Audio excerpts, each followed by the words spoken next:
Moments you would never believe happened on paternity court. Yeah, it's done like that. Mr. Brady, you are not. I told her that wasn't my baby, Sit down. I told her. Sit down over there. Stand right where you stand. Miss Eubanks arrived in the court to seek Judge Lake's help to save her relationship. She claimed that Mr. Wilker fathered her baby, Maisie. And once paternity was proved, that baby mama expected a ring to pop up. Moving on to the plaintiffs. Ms. Eubanks, you say you are here to save your relationship with the defendant by proving that he is your 3-month-old son, Maisie's father. Mr. Wilkes, you say negative paternity results will end your relationship. Is that correct? Yes. So the alleged daddy stated that his doubts regarding the potential child had worn out on him, and now he wanted to know for certain if he fathered the baby or not. Further, he said that this dispute had troubled and distressed him. I'm tired of guessing, wondering, and things of that sort. And like she said, we have been together for so long, so I shouldn't have doubts, but I have my reasoning. You are troubled about this. Exactly. Sometimes, I'm stressing, even growing gray hairs. I'm only 30 years old. The baby mama gave the relationship a recap. It was revealed that they met at a strip club and started dating each other, as they both had goo-goo eyes for each other. But when the baby came into their picture, old romance got watered down like this. We met each other at the strip club. We was there for a family member's birthday party. It was just love at first sight. We was together ever since. It took a turn for the worse after our first child was born. We had took a little, what he calls it, a so-called breakup. Whereas the potential daddy accused the baby mama of cheating on him. He alleged that he had caught her texting multiple other dudes, but baby mama wiped it all off by asserting that she had no man in her life other than Mr. David. She was definitely talking to other people at the time. I was talking. When you never say had talking, any what does that relations. mean? Does that mean? That could be sex also. No. But we're just not together. Well, that's not talking then. I never had no relations with nobody else. I talked to other people when we had that little split, but I never had relations with them. Oh, next, the guy explained the incident when he confronted the woman at the podium. He stated that when he went to pick her up, he hit her ex. Now you can't blame the daddy for his doubts, girl. I catch him going in the house, so me being the person that I am, he walked a little closer to the door. So as I walk to the door, he turns around and walks the other way. So when I goes in the house, she's laying in the bed. What are you supposed to expect? No. She was acting like she was asleep. Mr. Wilkes' accusation seemed a little off, but to prove his claims, he brought concrete evidence, which was a video of her dancing with some guys. Ugh, I guess mommy's in big trouble. Let's take a look at the video. What do we see here, Mr. Wilkes? We see that's her when she said she had eyes for me. This is during our little separation. That's her dancing. She's bent over, she just slapped the camera. That's a guy behind her, you can't really see it. You kind of see it? You see that grinding? Oh, I see it. Yeah. While the evidence was a shock bomb to everyone, the baby mama claimed that the defendant had deceived her. She told us that he sent her a picture of him with some other woman, but the man did not let mommy turn the point by saying, "We are not in the divorce court." He sent me a picture of him and another girl talking about this is This white. isn't couples court. We're here for a paternity test. Right, but you love me also. Yeah, but you're you not. love me also, but you can't say you love me also. We're here for All right. Somebody else. I guess the baby mama needed to take notes from Mr. Wilkes on how to come prepared in the court. Further, the man brought a witness who recreated the whole cheating dance. Whoop! That little scene made even Jerome dance like this. You were there that night at this club? Yes, ma'am. What do No. you remember seeing? No, he was not. I'm in the club, I'm standing back, I'm looking. All you see is him all on her. They grinding. He is lying. They grinding. He is They lying. grinding like they. No. Like they. He Do it one lying. more time. Don't Look, even the listen dudes to all him on it because like he's this. lying. As the trial moved forward, Miss Eubanks stated that pregnancy news changed the potential father's mind, and he took her back, and even tried to step up for the coming baby. But the defendant denied all of this, saying that the plaintiff was just making stuff up. I had met up with Mr. Wilkes, and he had looked at me. He gave me this weird little look, and then he just started touching on my stomach, and he was like, "Is this the little girl that we've been hoping for?" It was like we was together again, like every day. We was still being a happy family. We was picking out names. I don't know what she's telling you. Further, it got told the alleged father and baby mama had intoxicated the situation instead of resolving the friction. but it was evident that both needed DNA results badly for their baby and their relationship. So, let's get those results. It has been determined by this court. Mr. Wilkes, you are the father. The past caught up to Mr. Norris Sr. when his wife and son chose to look him up after decades. So, Mrs. Norris dragged her husband to the court to prove that he fathered her son, whom he had been denying for 22 years. Let's find out whom the DNA will prove wrong. Mrs. Norris, you claim Johnny B. Norris Sr. has been denying he fathered your son for the past 22 years. Yes, Your Honor. Mr. Norris, you state that you've always known that Johnny Jr. is not your son. You believe the DNA will finally prove it. At the beginning of the trial, it was revealed that first, he acknowledged the paternity, but something changed his mind. But their story did start on a good note, as they were once in love and had a shotgun wedding. Ms. Norris, did the defendant ever acknowledge Junior as his son? Yes, Your Honor, he did. We were married by my father in our front yard. We had a yard wedding. It was a shotgun wedding, y'all. I was kind of forced into it due to the circumstances. But I loved her at the time, Your Honor. So the defendant disclosed the reasons behind his doubts. He claimed that Norris Jr.'s granny told him that he was not the father of the baby. Further, he pleaded that the plaintiff was messing around with her ex when she conceived the baby. His grandmother said that I wasn't his father. She'd go out from time to time for a couple days consecutive and in the same breath, and I felt like she was sleeping around on me with her ex. Her ex is the name that her mom used when she said that I wasn't his father. Okay, so the alleged daddy stated that he was tired of his wife and that he wanted to go far away from her.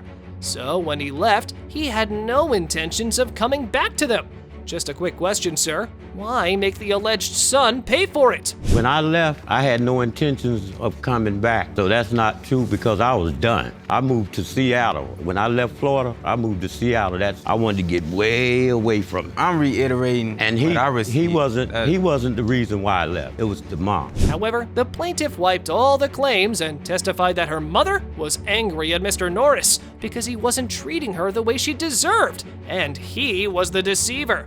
So this is why she blurted that he was not the father out of her rage. She was angry with him because the way he was treating me. And we wasn't getting along. And she knew that he was a cheater, being with us. 5 years and old. He was still, I've been in a cheater, in and we other were married. relationships. Why would I look for you? You left. Just something. You left your son. Up next, the woman claimed that she started her search mission after moving to Georgia.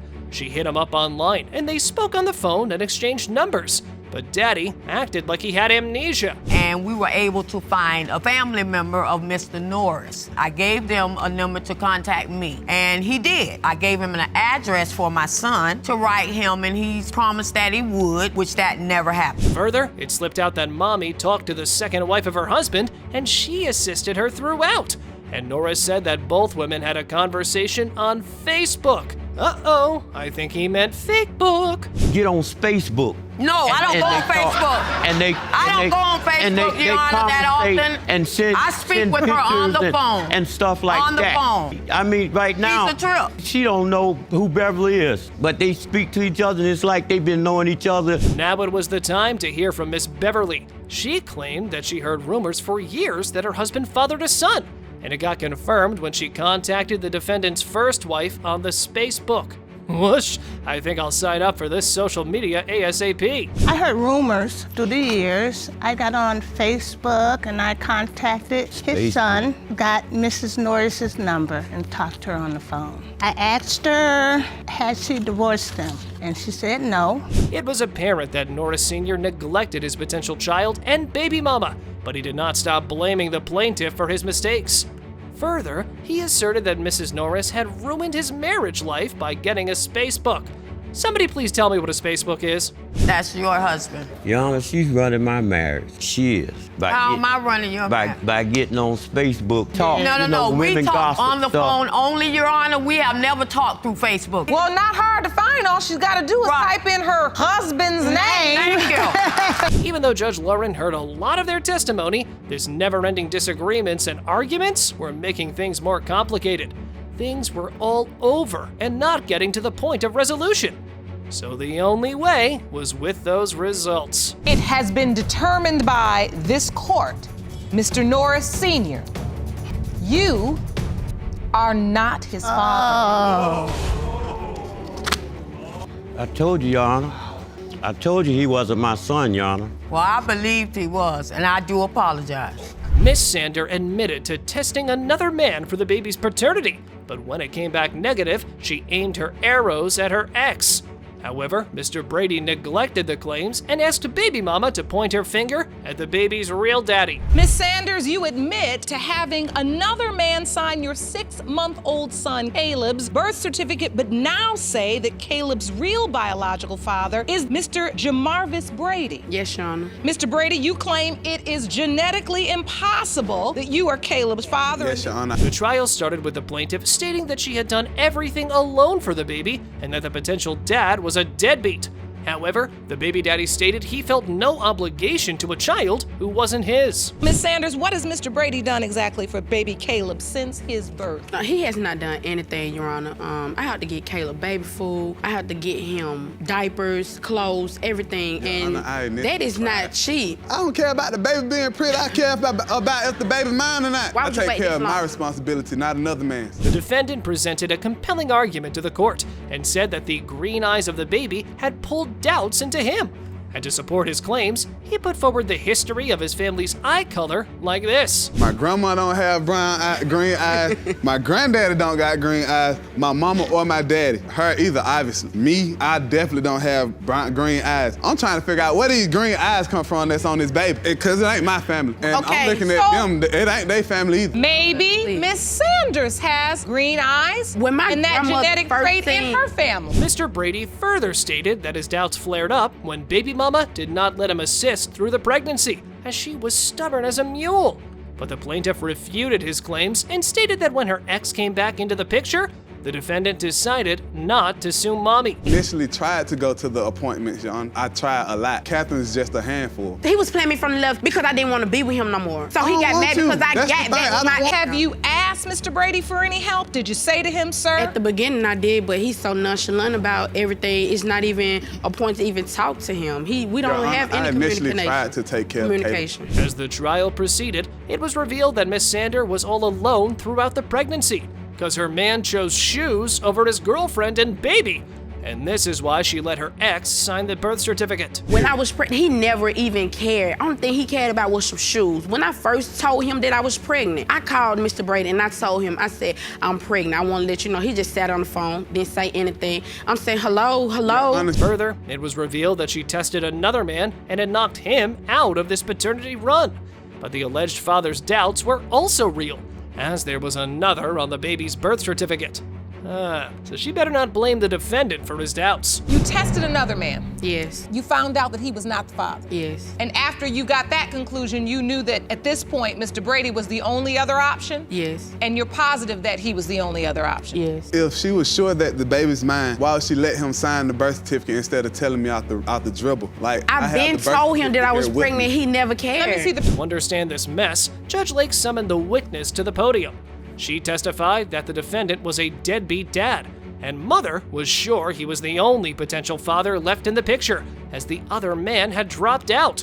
But the daddy stood persistent on his allegations. I believe my daughter. I don't know Mr. Brady. This is my first time ever seeing him. Since Caleb's been born, myself and my husband step up. We buy this baby everything when she needs help. We step up. Even if you think that he may be your son, won't you feel like a fool if he's your son and you've never contributed 1 red cent towards taking care of him? You know what I mean? Nonetheless, Ms. Sanders claimed that Mr. Brady had humiliated her by denying his son in front of her acquaintances. Oh my! Boy, who on earth does this? Why would you embarrass someone like that? Especially when there's a baby involved in this situation. After he embarrassed me in front of everybody, I have not had no dealing with him at all. One day I'm walking through the neighborhood, he asked, he was like, he just called my name out the blue. I'm like, okay, here we go with this mess again. He said, can I see the baby? I said, yeah. I lift the blanket off his head. Here he go. I told y'all that's not my baby. Y'all look, this is not my baby. Look his eye, that's not my baby. Well, it'd be nice if somebody else knew besides me. They were not on the same page, and their back and forth arguments were not helping Judge Lake to figure out the solution to this paternity mess. So the ultimate way to settle this conflict was to declare the results they needed. In the case of Sanders versus Brady, pertaining to 6-month-old Caleb Robinson, it has been determined by this court, Mr. Brady, you are not. I told her that wasn't my baby, Sit down. I told her. Sit down over there. Come in front of this podium. Stand right where you're standing. A treacherous wife dragged her husband to prove the paternity of her daughter. However, Mr. McDowell asserted that his ex-wife was a trollop, which made him stand out of fathering Chase. And the DNA results will end this discussion for good. Ms. McDowell, you say you have no doubt that your 1-month-old daughter, Annabelle, is your husband's biological child because you claim you only had sex with Mr. McDowell during the window of conception. Yes, Your Honor. Mr. McDowell, you say that once the DNA results prove the child is not yours, you want out of this marriage. Yes, Your Honor. So the defendant said that the whole family had been defaced due to baby mama swindling. McDowell's infidelity ripped her apart from her children. Ma'am, were those skirt chasers worth ruining your family? The children we have lost their mother. I'm a single father at the moment. I'm taking care of them by myself. She just one day told me she was gonna go to her friends. Well, the next day, the female friend she went to go spend the night with called me and said she walked into the home and caught her, Miss McDowell, and her boyfriend on the couch cuddling. That's a lie. Whenever I brought it to Miss McDowell's attention that I knew about it, she said that's what friends do. However, the mommy stated that her husband was the flagrant man who asked her to sleep with another man in front of him when she was intoxicated, and this gave her the red flag. Him and the friend that I went and stayed the night with was drinking that night. We went to the store, and on our way back, he's gonna tell me that I could sleep with this dude in front of him and watch me mess around with this dude. And I told him, I said, no, I'm your wife, and that's not right. Oh, so suddenly the red flag turned green, huh? And led Mrs. McDowell to another man's bed. And the potential father revealed that baby mommy had numerous guys in the picture. However, folks, you know this. What's more needed to ride on this paternity mess? Absolutely nothing. Went out to my friend's house. Dude was my friend and the chick was my friend. I did not know she was planning on leaving that night. It's the whole reason I ended up asking to stay the night. But you ended up in the bed with this guy. Yes, Your Honor. You end up pregnant and you tell your husband? Yes, Your Honor. And what was his response? It's not mine. It's not mine. Even though the plaintiff admitted the claims of deceiving, she did her best to prove herself innocent. So next up, she brought the calendar of conception to support her claims and allegedly explained that Mr. McDowell had impregnated her like this. The 27th of October, you were intimate with your husband, Yes, Mr. Your McDowell. Honor. And then on the 9th and the 10th of November, you were intimate with the other man in question. Yes, Your Honor. The 27th is when you slept with your husband, Mr. McDowell. Yes, so Your Honor. you figured it was his child. Yes, Your Honor.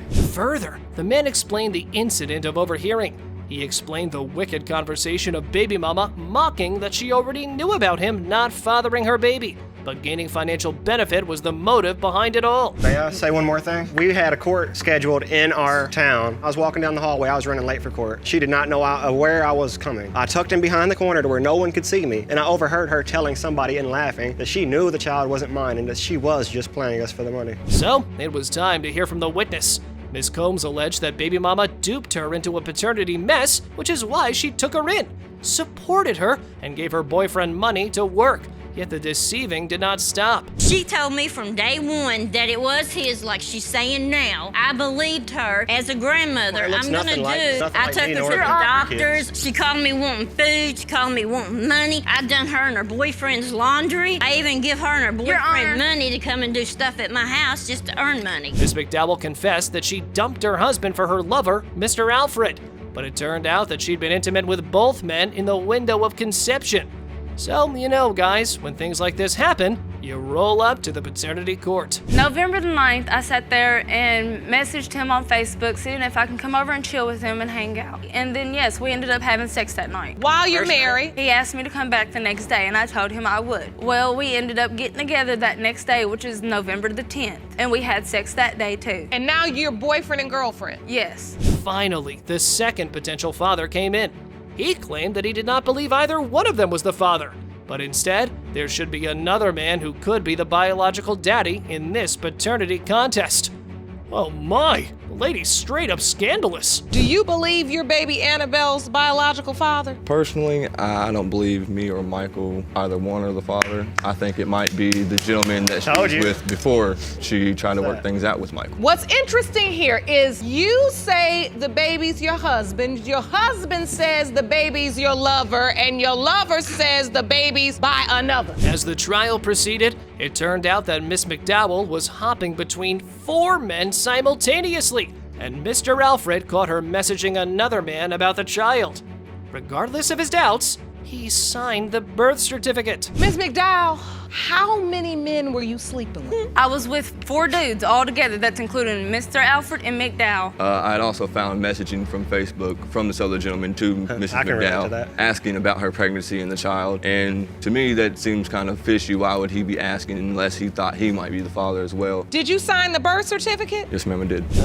It was evident that baby mama was debauched and her promiscuity disrupted multiple lives.